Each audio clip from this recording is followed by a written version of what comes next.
Welcome into my art studio. Now, are you a complete beginner, or perhaps somebody with a little bit of experience, but you're procrastinating, you don't know how to motivate yourself to get on with the next lesson? If so, this video is just for you. Perhaps you've gone online, you may have seen some fantastic artwork, it inspired you, you went out and bought all the supplies. Now, as it comes time to put pencil to paper, you're stuck, you're frozen. I understand this, I went through it 7 years ago myself. I've got the solutions for you, and in this very easy lesson I take you literally step by step, hand in hand, all the way through everything you need to know to get started, from selecting the right paper, transferring your image, and at the very end you will have completed a lovely drawing you can be proud of. So let's get started.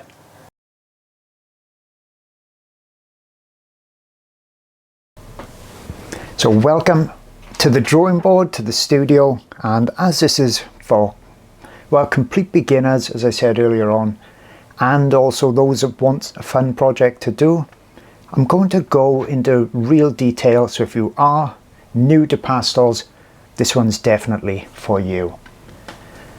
Let me show you what I've got, what I'm going through as well. So obviously the reference photo, I've zoomed right in on this beautiful giraffe I took a few months ago. I've got my paper, the brown underneath. I'll tell you why I've chose brown in a second. On top I've got my line art. Okay. Do you need line art? Well, line art makes it easier to see the major elements that need transferring. So that we've got our outline. Obviously you could freehand sketch it if you wanted to. Line art makes it easier and it means everything's in proportion. For professional artists especially, it means you save a lot of time in the drawing process. So I've just put that over there for now, roughly where I want it. First thing I'm going to do is transfer that onto the paper. But also I want to show you this. So if I turn it sideways, I've got some colours that I've picked out as well. It's something, I've dragged these out. You don't need to do that either. It's just something that can make it easier. I've got videos on Patreon and YouTube showing the software, and all image editors basically allow you to drag it out. You notice it's blurry as well. I blur it usually in an image editor, so all the details actually go and you're just concentrating on the major colours. Now sometimes there could be in your set a couple of colours that are almost identical, like Carbothello 670 or Pitt 283. They're very similar in colour. Other times the only one you get really close may be a specific one. Okay, now some brands like Derwent has got some lovely salmon colours and these kind of muted purples. The Carbothello and the Pitt have got really lovely browns and natural colours. That's the sets I would buy specifically for wildlife to start, Carbothello or Pitt or both. And then there's other supplies then, or other makes like Caran d'Ache that can have a specific colour, like this Caran d'Ache 631 that you'll find in nothing else. Okay, there's nothing similar to it in any of the other sets. Caran d'Ache is the most expensive by far of all the pencils, but as of today, so in November 2023, in my opinion, their products still have these problems of every now and again you can use the pencil and you come across something really hard in the pencil, gritty. I've got a YouTube video on that, so just keep that in mind. You don't need the most expensive pencils at all to start out with pastels. I'll list these numbers actually below the video or in description or comments somewhere, just so you know this. You can see them on screen anyway. Some of them I haven't put a number down because it's pretty much that one and they are so close it doesn't really matter. Okay, and a lot of it I'll be mixing one colour on top of another. Beginners, when they start, they generally say to me, I want to know all the colours so I can buy all the supplies and I can do the demo and work like that. I don't really teach that way. Beginners, usually don't like me saying that because they've come from other artists that actually keep feeding them these numbers all the time. I've found over 25 years teaching that ends up more often than not as a crutch, and then the beginners feel really anxious and insecure if they ever try to do something other than a lesson that kind of spoon feeds them these numbers. But each their own, we teach in different ways. The way I like to teach is to actually, if I put a magnet on here, because all this is really relevant for a beginner, I like to either have done a swatch with your colours. Okay, so this makes more sense to me. You can actually do a swatch. I don't do it on white paper, I do it on a mid-tone paper, so a brown or a grey or a light blue. And then you can hold that up by your colours and see what comes, you know, really close to it. You can instantly see then if something is, you know, way too orange or too salmony or too vibrant. You can see what in your set is actually quite close to it. Okay, so that pit 283 is quite close, and that's what I wrote down. And then I've got that pencil out. You don't get any surprises doing it this way. Another way that I teach frequently is to get some of the paper. We'll all have these small offcuts when you've cut your sheet to size, and then you could either do the swatch or get your pencil out that you think is close, put a little on there, on the edge especially, hold it up. It's almost never going to be perfect, but you're looking for close enough, not perfect. Okay, and then you can even put that around your drawing and think, yes, that's correct, or oh, it's not correct. And this easily shows up if a colour is going to be out or not. Okay,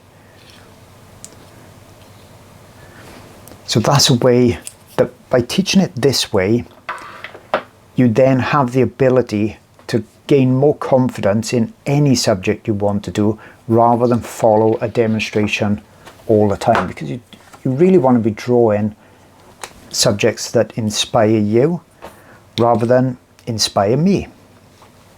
But I fully understand at the beginning especially, people want a real calm introduction into drawing so they can gain confidence. Now I've got a few videos like that on my Patreon channel, and I'm thinking about the small mouse I've just done, a butterfly.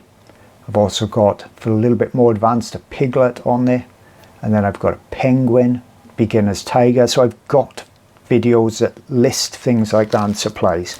But let's crack on with this, because I don't want this drawing out over hours and hours for you as a beginner. I want you to be able to forget about all things like colour theory and layering and all that. Let's just get on and do a lovely drawing, something that now you've got your supplies, you can actually use them. So first thing to do, let's transfer the drawing.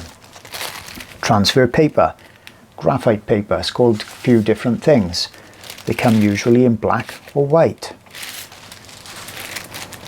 Why would you ever use white?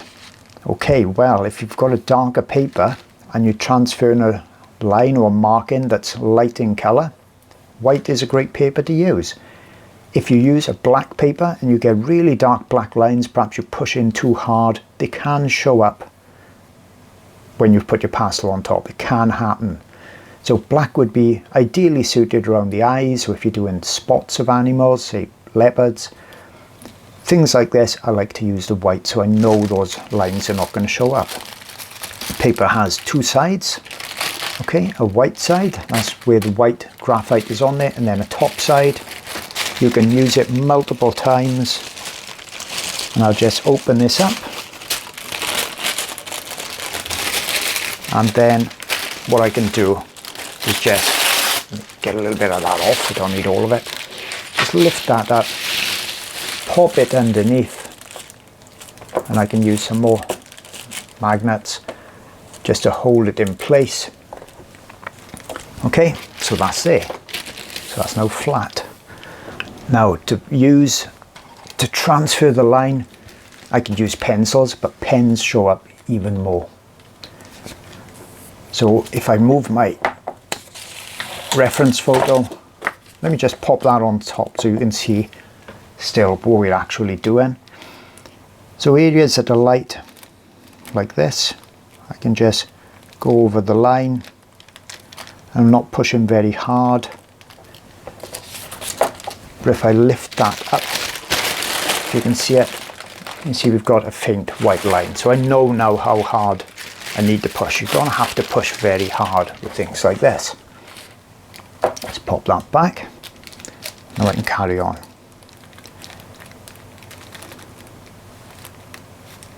Doesn't need to be exact at all. All these giraffes will have very different markings. Okay, another giraffe won't have markings like this. And I can just put in as much detail or as little detail as I want.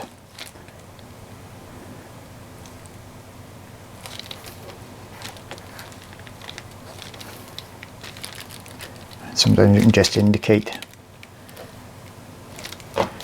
where muscle structure is as well.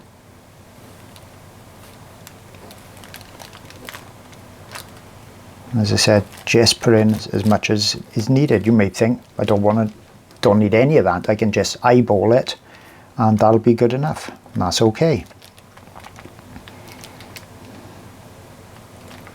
By here I can indicate where the fur twists and turns. And then it kind of comes up to there. It's quite light here as well. It comes around, goes like that. And then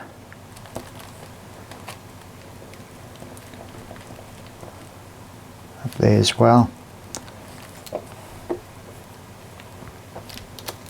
Now by here I could use either the dark pastel transfer paper or continue with the light, it doesn't really matter.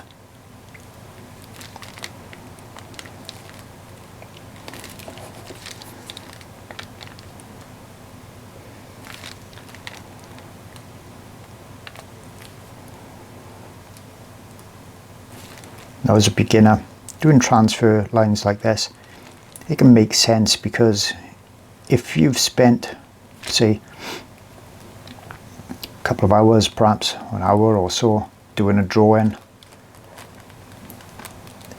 or then you're kind of like invested some time in it and you want it to work.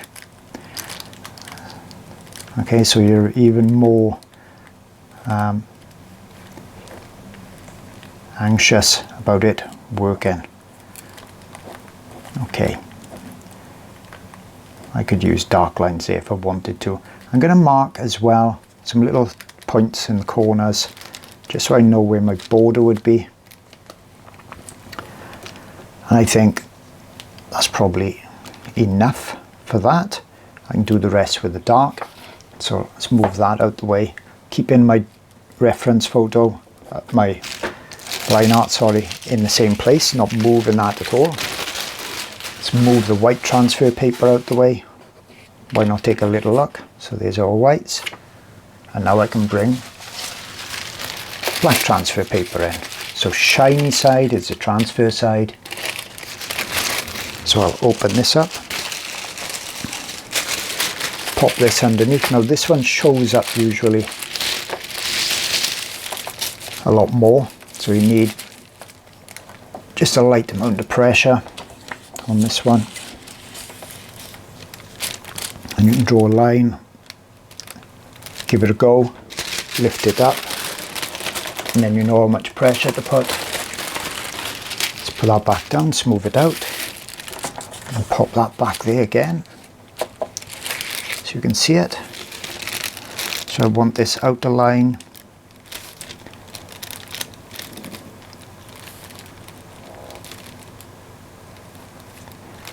as I said, it's just showing the position of all these parts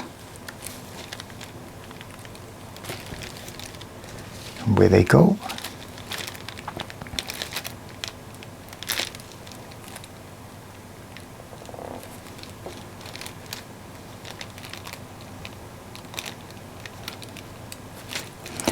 areas that you think you're going to find more tricky, put more detail into it so you're not guessing where things are.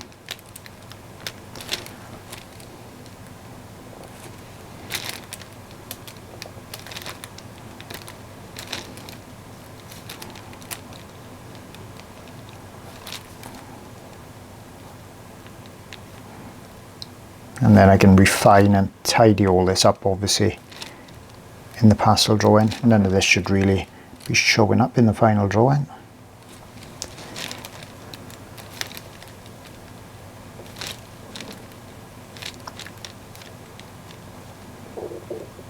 And a little bit of black out there. And then we've got the darker area on top.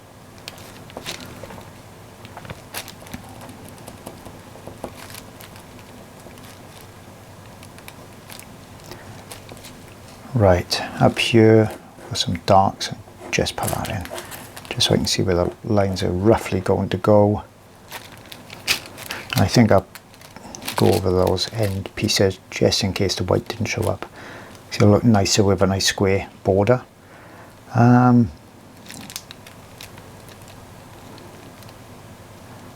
think that's pretty much all I need to see.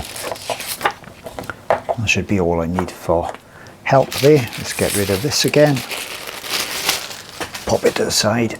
Let's have a look before I pull it off. Yeah, that's fine.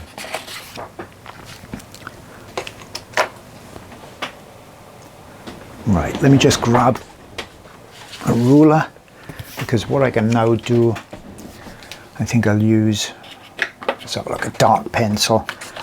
And before I lose it, let's get this border in.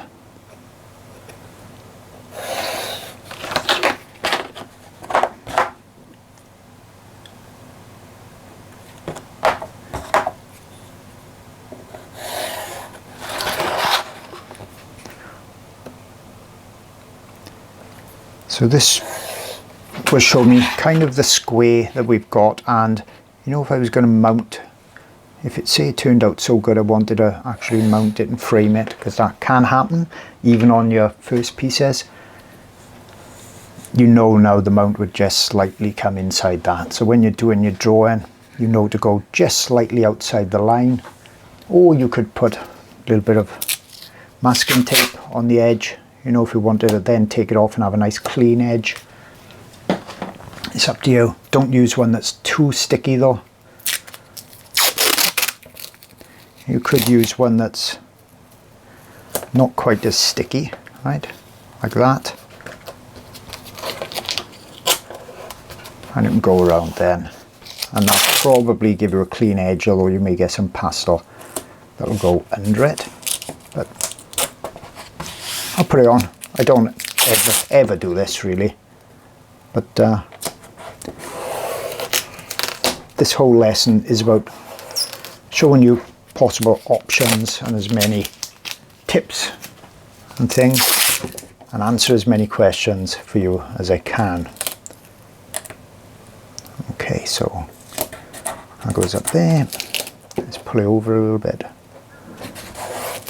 like that. Right, and that should give us a nice edge at the end if it comes off properly. Like I said, you don't want to use tape that's really, really sticky. So that's that drawn on there. I can come over now, bring this quite close so you can all see it. It's a magnetic whiteboard. You haven't got to use one at all, but it can be handy to put the things in different places and move them really quickly. So why did I use the brown pastel mat? Okay, the main scene, the main colour, if you blurred and blurred and blurred until you almost blurred away, is really brown. That's the major colour that's in it. So by using a paper that's the same colour or warm like that, it'll help me. And you'll see when I start putting the lights in, it's almost as if the drawing completes itself, because the brown paper is acting very similar to the brown fur. What other colours could I have used? Well, nothing too dissimilar to what we're saying. So I wouldn't use like a really bright purple or green paper, that type of thing. I wouldn't want to be fighting the paper all the time. Light blue would work because that's more of a subdued grey. Dark grey would have worked, but where you've got to be careful with Pastel Matte dark grey, it really is quite dark, so you can struggle to get the whites on top. So that's where the light blue is very good. As I said, it's more of a grey, and the brown too. After I've got my drawing transferred, I like to then start easily by just indicating where the lights are going to live and where the darks are going to live. And for that, you can just use two pencils, black and white. And they don't have to be pit pencils like this, but don't use softer pencils at this stage. Don't use don't use Caran d'Ache, don't use Gioconda, the soft pencils at this stage. Use the harder ones, Carbothello or Pitt. And then, I understand, as I've just taught my wife how to do her first drawing, I need to tell you about holding the pencil as well. The pencil is not a pen. You don't want to be doing it like that, okay? You don't want to be rubbing up and down, rubbing across with it going down at kind of 90 degrees to the paper. You don't want to be doing that, because if you do that, you'll then get a flat tip on the end pretty much instantly.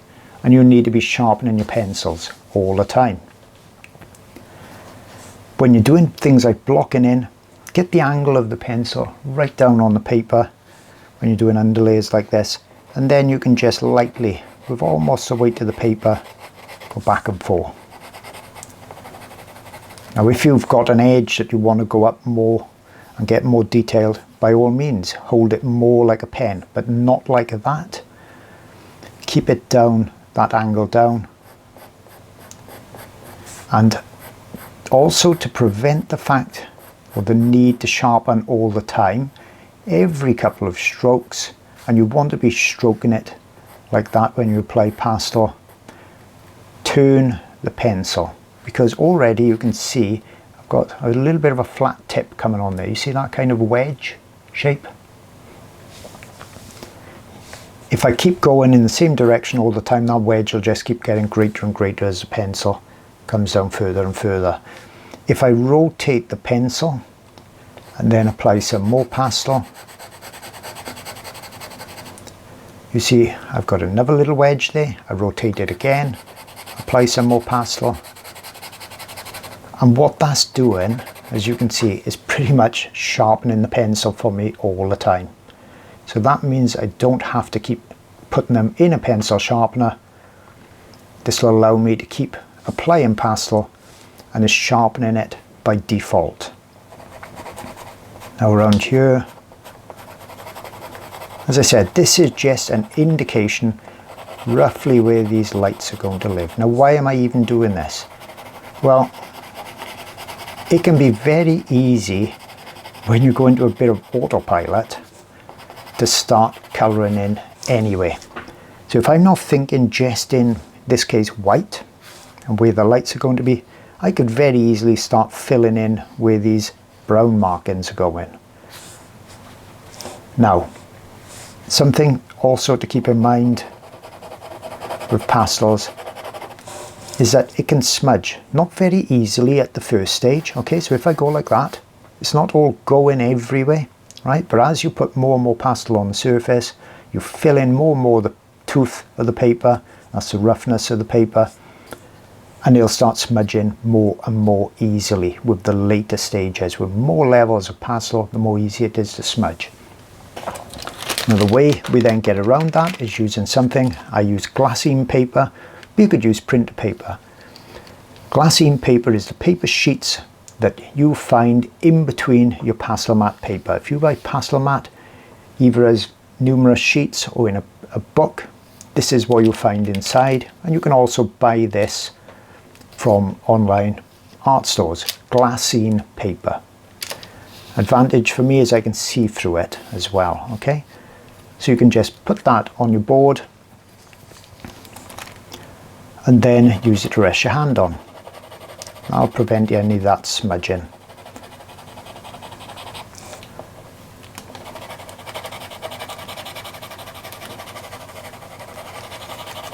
So I'm just indicating, turning my pencil, where we're going to see a lot of these light areas. Now, there are things you can buy that are not pencils.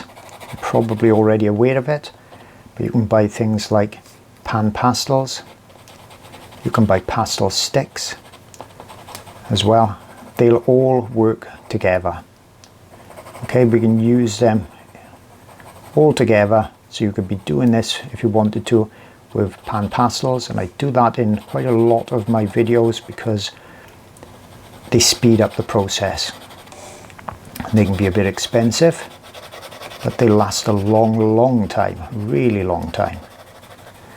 I've been drawing for 7 years with pastels, and I've just now bought one colour because the other one is going to wear out in a couple of months. So they last a long time. And down here we've got some of that white. But you can do all these demos just with pencils. But obviously pencils will wear down quicker. So things like PanPastels are very useful when you start working big, if you're going to work big. Okay, you don't have to. That comes around there. Right, let's move that out the way. So now you can see what I meant about the paper acting kind of as the brown fur already. Now I know where the lights are going to be. So I could take this stage further, use a black pencil, do similar, and indicate where the darks are going to be.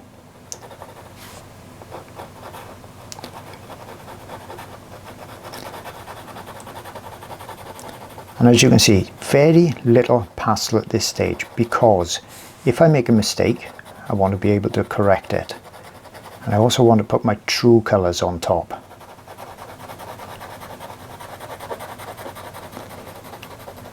With pastels, we've got the big advantage of being able to layer one colour over another, and pretty much a light on top of a dark. And you don't get that in most of the other dry mediums, certainly not as easily as we can do it. So that comes around dark there. I know all this is going to be dark as well. Look, I can even just use lines like that. It doesn't need to be smooth or anything. It's just an indication. It goes a bit darker there. Let's not lose that line. And then up here comes around quite dark.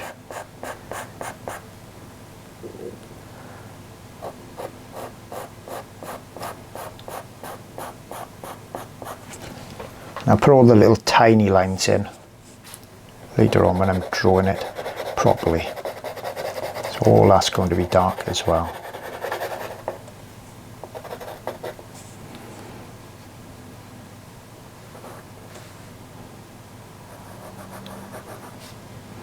Like that.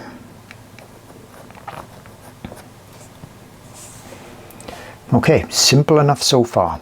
Nothing complicated. Don't want you stressing out on this drawing.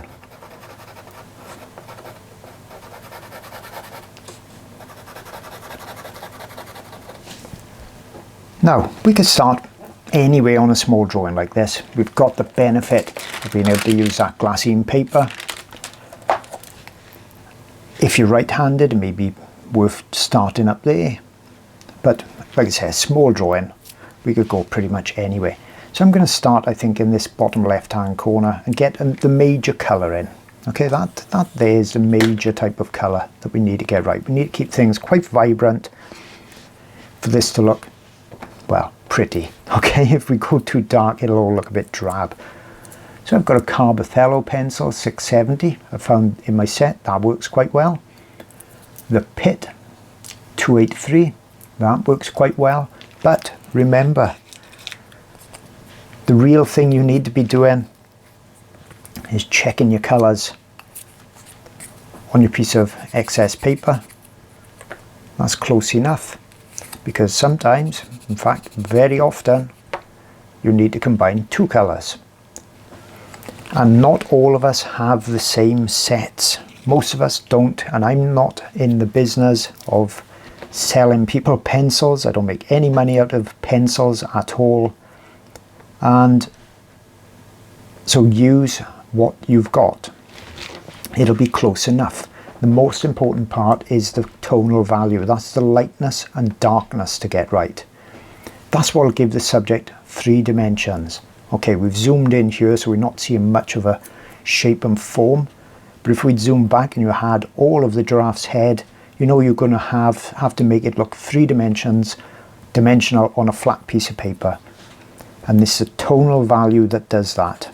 Now, when I'm adding pastel, once again, look at the angle of the pencil. Don't have to be holding it hard. Don't want to be holding it like that. Gentle. Look at the direction that I'm seeing the markings. They're going in this direction. That's the way I'm going to use the pencil. A couple of strokes, turn it. A couple more strokes, turn it. Bits like that, just go over it, because I'll be able to go over that with light on top of dark. Like I said, that's one of the benefits we get with pastels. Okay, around here. So it's too vibrant, yeah? That's okay, don't worry about it. I'm going to show you what to do. This is close enough up here, so see the wedge I'm getting on the pencil? Turn it.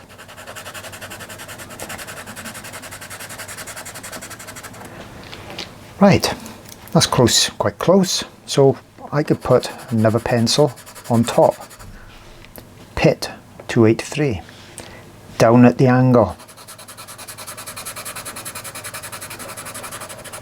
Just darkening it a little bit. I could go even darker perhaps, but this will be good enough for now. Turn the pencil. Now, coloured pencil artists, you'll probably be thinking, I can see paper texture, graininess, or whatever there. Well, what we do with pastels, if you've got a paper, say for instance you're using the dark grey paper, the darker pastel papers, the darker pastel matte papers are rougher to the feel. Rougher texture. It's just something to do with their process. So the darkest paper is anthracite, almost a black paper. That's really quite rough, quite textured. You go all the way then to their white paper with hardly any texture at all. So if you've got a paper that you want to get rid of the texture, you can just use a paper stump like this. And I usually use circular motion. So if you watch that texture there, you see it goes, it's pushing it down into the paper, lower depths, down into the tooth of the paper. Now yes, it'll make that colour look a little bit lighter, but that's okay, because we can come on top and darken it. It's useful as well, a technique like this, if you want an edge to be softer. You see I've picked up some of that on there and it can make a softer transition like that. We can also use our fingers. They won't push it down into the paper surface a lot, your finger, but it won't take much off either. Okay, so you don't get too much of that darkening. So I find initial layers, if the pencil's not doing it itself, I'll use a little paper stump. These soft ones are Derwent, you can get cheaper ones. They'll feel a little bit pliable. They won't be rock hard, because you can get cheap stumps like this Crimson Blake one. It's rock hard. Okay, you will notice the difference. I can just about push my fingernail in it. It's not pliable. And they come in all different sizes. See the Derwent one? It's really quite soft. they push it down into the surface better. But I know I'm giving you a lot of information, but you can keep rewinding this video, writing things down. Let's give you as much info as I can. These harder ones, they're good for little areas when you don't want that blend to go, you know, a long way. You don't want to blend it out a lot. Okay, let's carry on. So you can do another layer on top.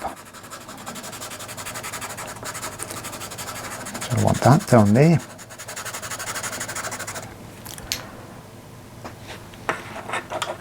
I could go darker. So I've not got many pencils out deliberately. I can try the colour. Do I want that on top? Is that a bit too grey? Would that purple go better on there? Call it a purple, it's like a browny purple. Carbothello 640. Carbothello 640. What's that like on top? Because just because you're looking like this doesn't mean it's going to look exactly the same on top. Let's give it a go. Yeah, I like it. If I didn't, I could select a different pencil.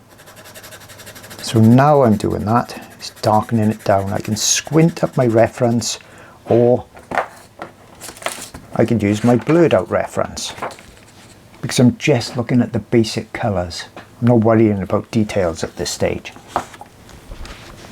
You don't have to do a blurry printout like that, but if you find it helps, do it. It's all about doing what works for you. Things like the printout, it's all to give you a helping hand and an aid. I don't want this blended out much now, it's like a couple of layers in, so I can just use my finger, gentle, getting closer to that look. I don't want to put every particle in there, every little speck. I'm not going to do that. Now, down here it goes lighter. This pencil is Derwent, and it looks like 630, but this is another reason I don't give pencil numbers out that much. It doesn't take long for these numbers to be wiped off of the pencils. It's either 630 or 680, I think it's 630, but you're looking really for a colour that's kind of a sandy, muted sandy colour. That's what I'm looking for here. You see, that's close enough. Don't get wrapped up in this, you must have every pencil. There's many ways to get to the same colour. Turn the pencil is important. Nice low angle of colour of the pencil. Let's put that into there because it blends a bit into there. I can see some of this quite light up here as well. And it kind of comes around and down onto that edge. Now, a little bit darker up here. That's too dark. Let's go back to that kind of reddy colour. Bring that down.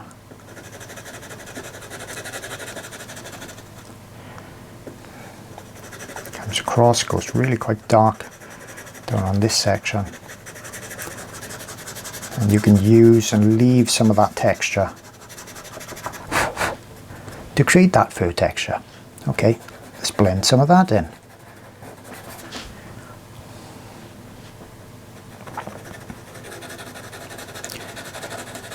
The beauty of pastels is we can keep layering on top.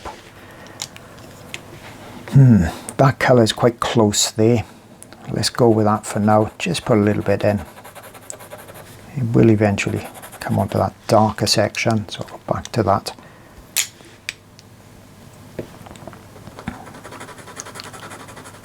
That's our pit 283. Kind of comes down into there. And then it's quite dark in some areas there. Doesn't need to be exact. Give yourself a break. Don't have to stress out about this being spot on, especially if it's your first drawing. Look at it as, you can even say, okay, this is just a practice piece. I'm not expecting it to work at all or to be frame worthy. Don't think every time I pick up my pencil, this got to be brilliant. This has got to be able to sell. Don't think like that. You're trying something out, you're starting something new. If you was riding a bike, you wouldn't be thinking, okay, first time riding the bike, let's do the Tour de France. Let's give it a good go. No, you'd be thinking, okay, let's just try and make it to stay up. Let's just try and balance for 5 seconds.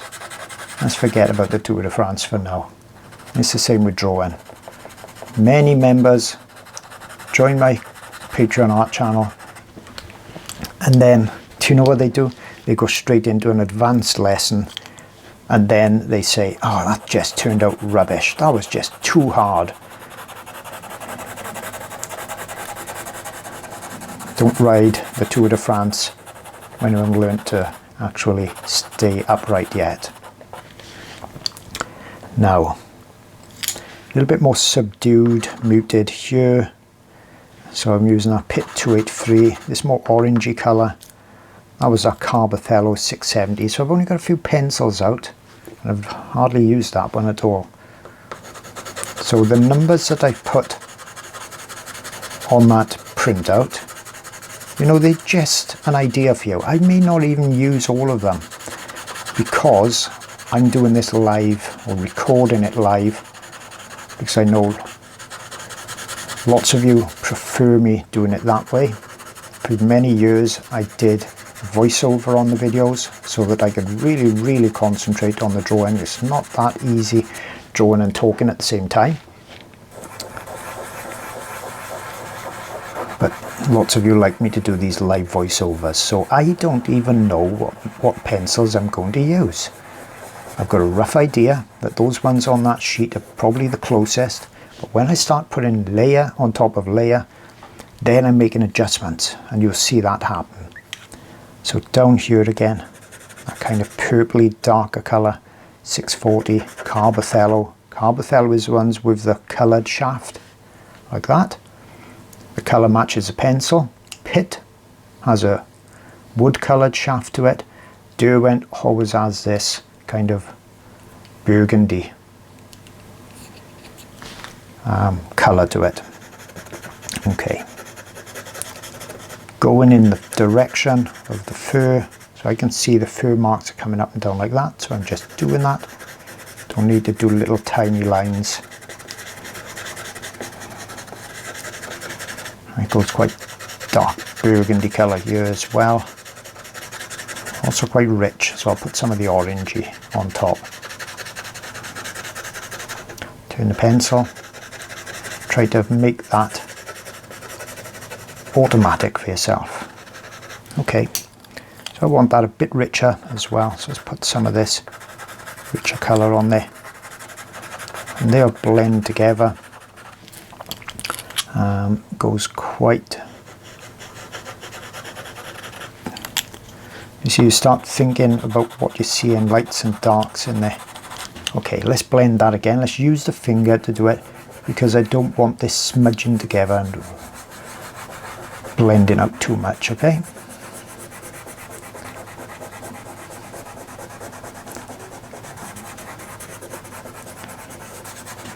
There.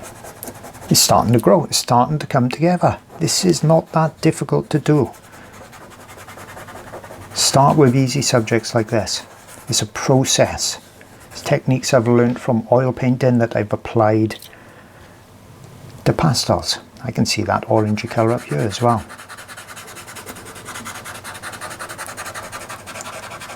If you're coming from an oil painting background, pastels is going to seem very intuitive. It'll make sense. If you switch, if you're coming from oils and you're going to coloured pencils, not so much. At least that's what I found. It was like, if you're using coloured pencils in a traditional way, you usually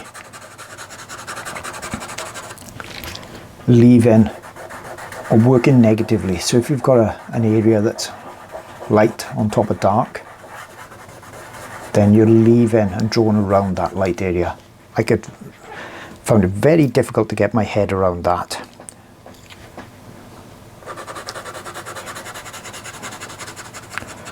and it was taking me so long to do a drawing. Now, as a professional artist, I've got to make my living from this. Time literally is money. And if I'm spending long time doing each drawing, then of course that means I've got to charge a lot more for it. Or if I'm doing demonstrations, I can't get around to doing all the ones I want. It's taking me a long time. Pastels are quick. As you get more experience with pastels, obviously it gets quicker. Don't go rushing at the beginning. There's no need to rush.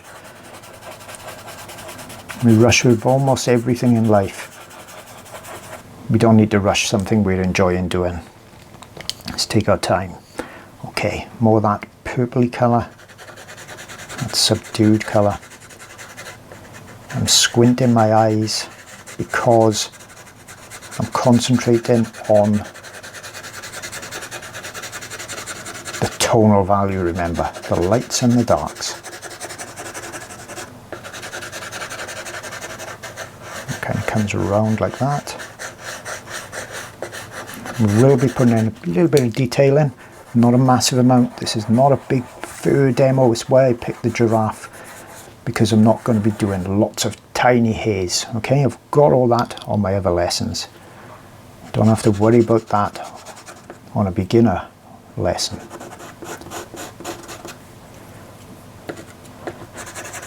Right. Now this does go really dark, and I'm going to put black over the top of it in places, but if I put the black on first, it can really kind of deaden the colour, so I'll put the colour in first and darken it down instead. Now if I've got enough pastel on there, I can rub it in with my finger quite firmly then as a first layer.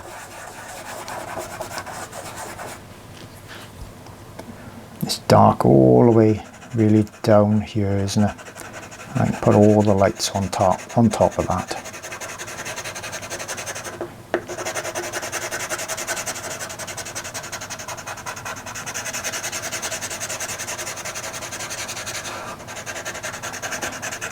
I know it needs to go darker. Don't worry about it. We'll get there.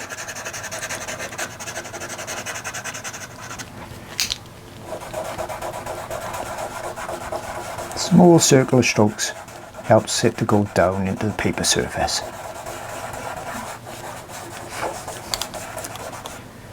Now I need to sharpen my pencil. I use a crank handle sharpener. That's the ones that you go around with. Sometimes you used to have those in school. I use a swordfish. That's the make. Icon is the type. Swordfish Icon. You can change the blades in there. It's the one I've used for years and years. It's the best one I've found. But you can use any that you want. You could use a blade. You can use a Stanley knife. You can use a small handheld sharpener.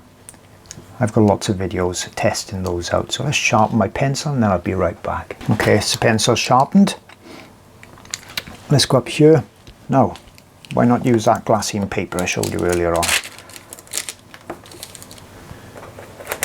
Just means we're not going to smudge things. What you don't want the glassine paper to do is rub. Okay, you don't want the paper, when you've got your hand on it, moving like this. That's still, when you've got lots of pastel down, that'll still smudge one area into another. It needs to be held in place well. Okay, so up here, let's indicate what the shape's going to be like. It comes around, goes like that. And this one's going to go like that. Got it quite darkish there. Another mark in. You see, do things that help yourself out. Like this. Indicate where things are going to live. And that goes around like that.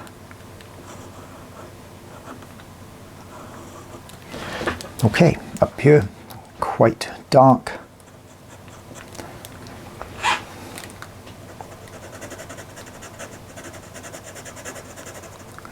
Quite dark on the edge there, and then goes more of the reddy colour. This is a dark one. And that kind of goes kind of up into there. And he's dark too.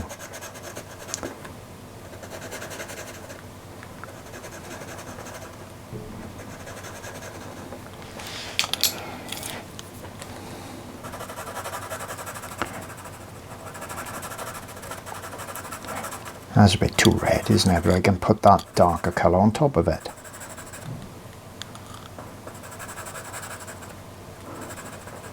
Stress free. Don't worry about it. Next giraffe that comes along, you could very well have lighter spots or darker spots or whatever. One thing I do know, it's not going to be the same as this one. The only time people are really looking at your drawing and saying, oh well, that's not quite that colour, or that's not quite that colour, or shade, is when they see in the reference as well, like you guys are. Virtually every other occasion, they won't be judging it against something like that.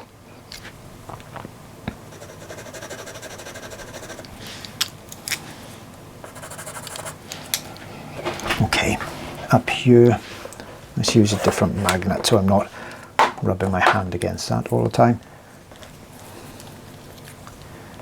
A bit darker coming across the top. Okay, let's see, we haven't done much work yet, but it's coming along nicely.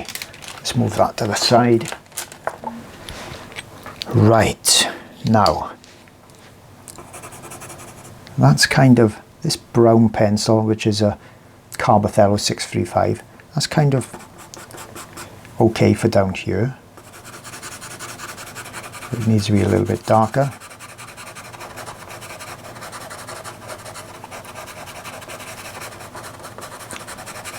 As it transitions up into this really dark area. Perhaps a little bit down there.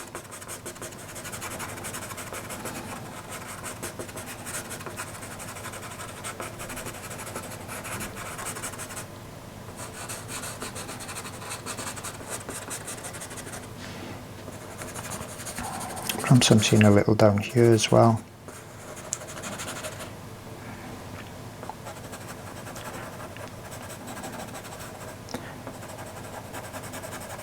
But let's not overcomplicate it, especially if it's your first drawing.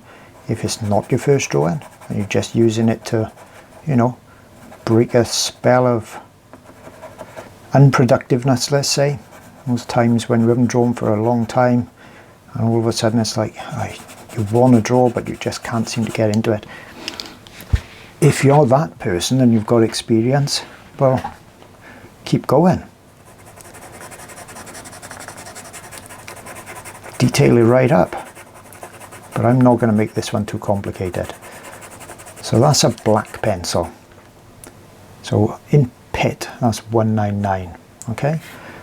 I'm looking at where I'm seeing all these marks. Now rather than do all tiny marks like that, which you could if you wanted to, like I said, I'm blurring my eyes more and I'm thinking, let's look at major shapes and forms.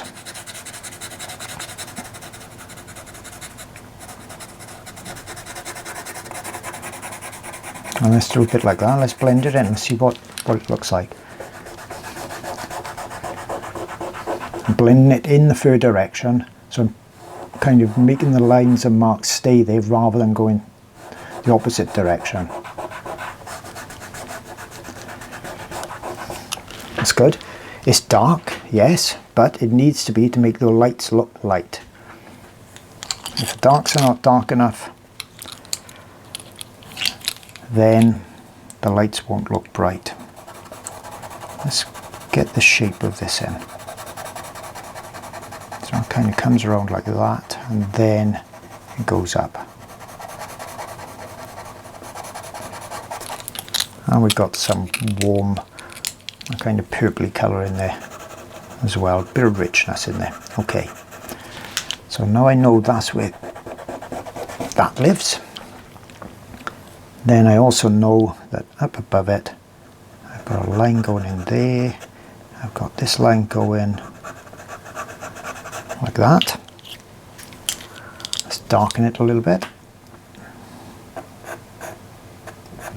That line goes like that. It's our second one, so I've got a third one going on top of it. It kind of comes around there. And this one goes like that-ish. So this one's more out there.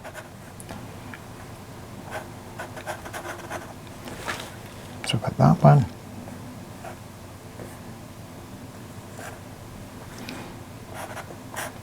That'll be close enough. And then I've got some bigger ones in there. And kind of comes down like that, doesn't it?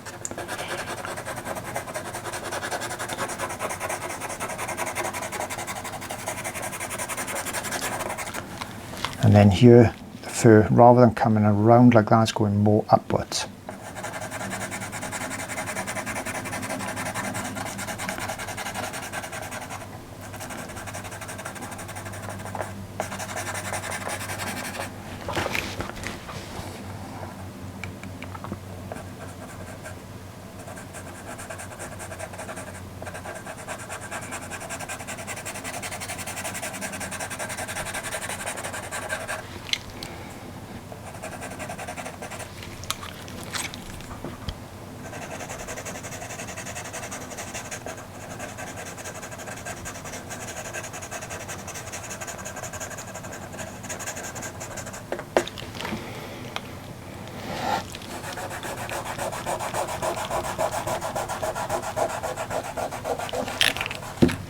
If and when you want to clean your finger,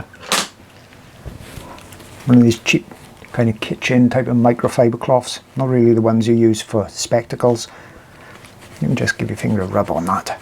Won't take it all off, but hardly anything else comes off then. Don't forget, most of us have got 4 fingers, got one for each shade or colour.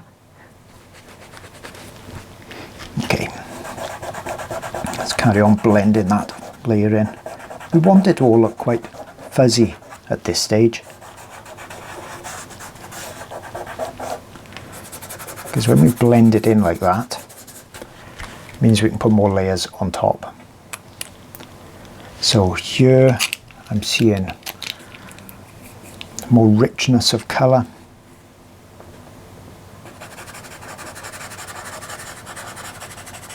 Especially there. See how we can influence what's underneath by putting another colour on top.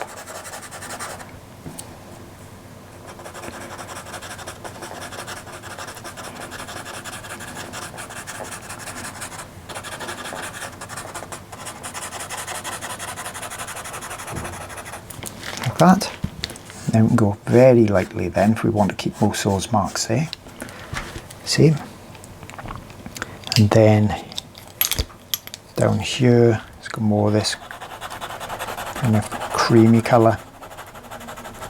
So that's that Derwent with a number that's 630 or 650 or something. And then across like that. We can put little tiny marks in. How detailed do you want to go? But let's do that at a later stage if we do it at all. Okay, round here we've got some lighter. Down here, it's quite pinky and light, but we'll put those marks on top. Clean finger, that's a dirty one. Let's use this one for my lighter tones. Okay, so that kind of comes up there. It's a little bit lightish, we've got a bit in there as well. By here, let's go like that. It's quite light in there, goes light there. And then see these white areas? Well, they're not particularly white, are they? So let's use some of this in there as well. Let's just keep this to only a few pencils, because you know on your next lesson, once you've gained the confidence from this one, you can go for it. Get all the set out. I'm not telling you to go and buy more pencils, but I like buying pencils, so if you want to and you've got the funds to do it, go for it. Once you know you're enjoying it. The more pencils you've got, obviously the more colour choice you've got, the more accurate you can then do it. But it's nice to do something really simple like this,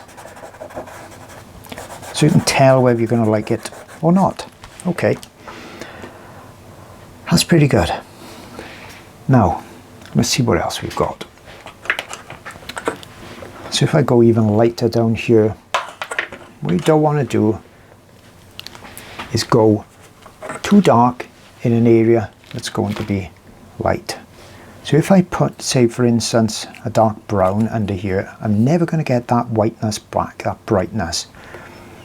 But the light will go, a white will go on top of, you know, something a bit pinky or creamy.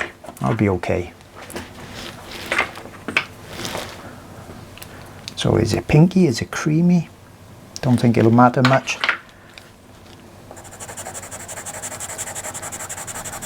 See, so if I put some of that down, if I want to later on, the white will go on top of it.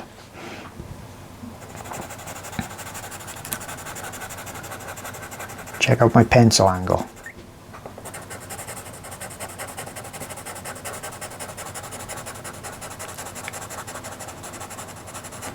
And that eventually comes down and down like that. And then it's going to come around, come up. I know it's dirtier looking than this, but I can smudge and blend and move colours around with pastels.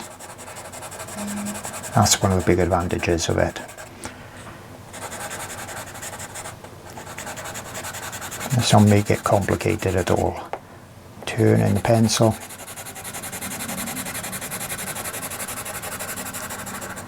Turn it.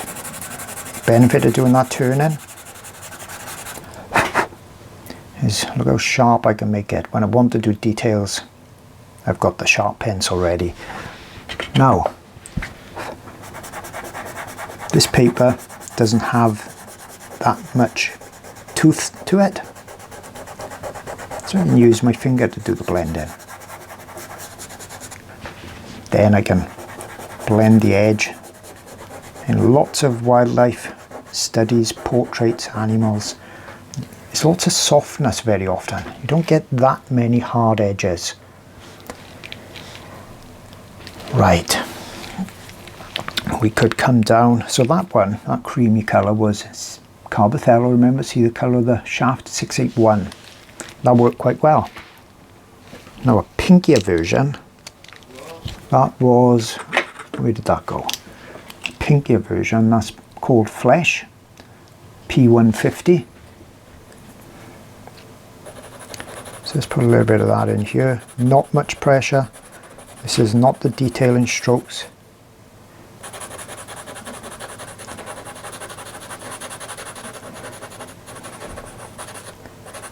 Comes around like that. I'll go in there a little bit.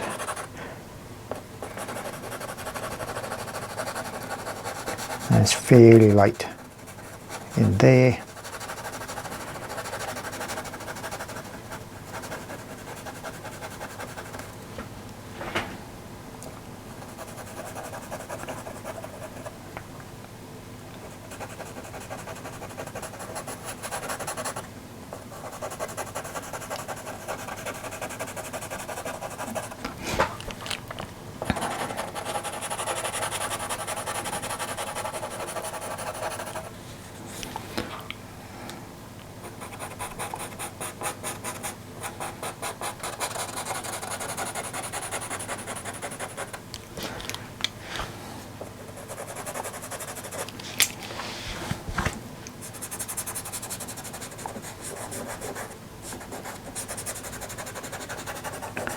Blend that in a bit.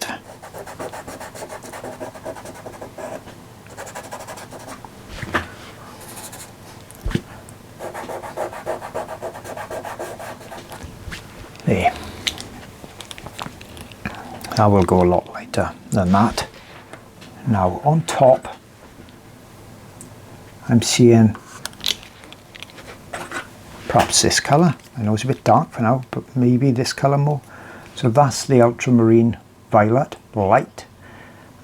Caran d'Ache 631. That's one of those colours I said really don't get this very often in any of the other sets. Seeing a bit of it in there.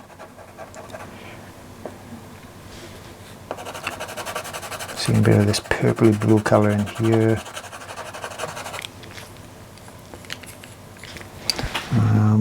Let's see what else we've got.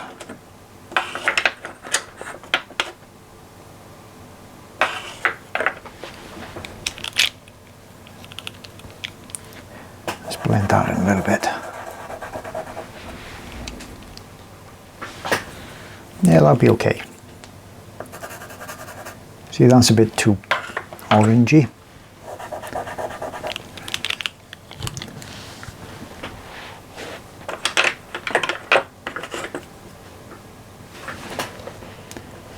Derwent. Let's try that. That looks okay. See, it's kind of like two of those.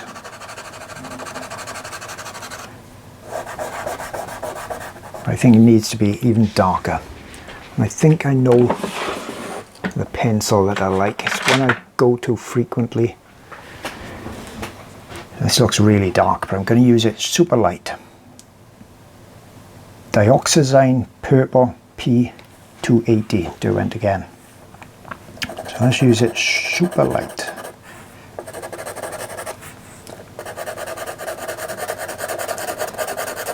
Now if you don't have many Derwents, that's a colour I'd recommend getting.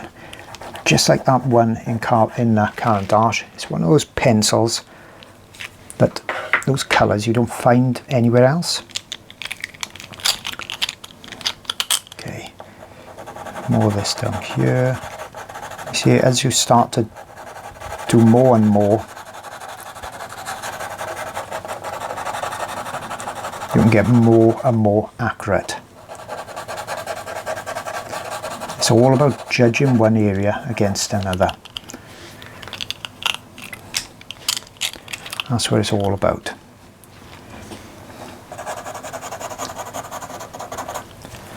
So let's lighten this a little bit for now.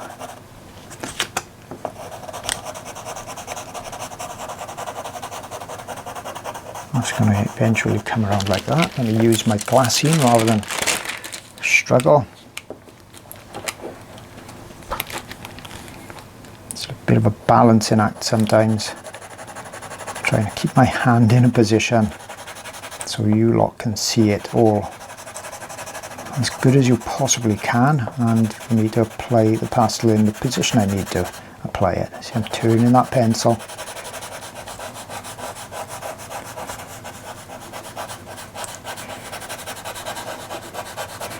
And they mix together there.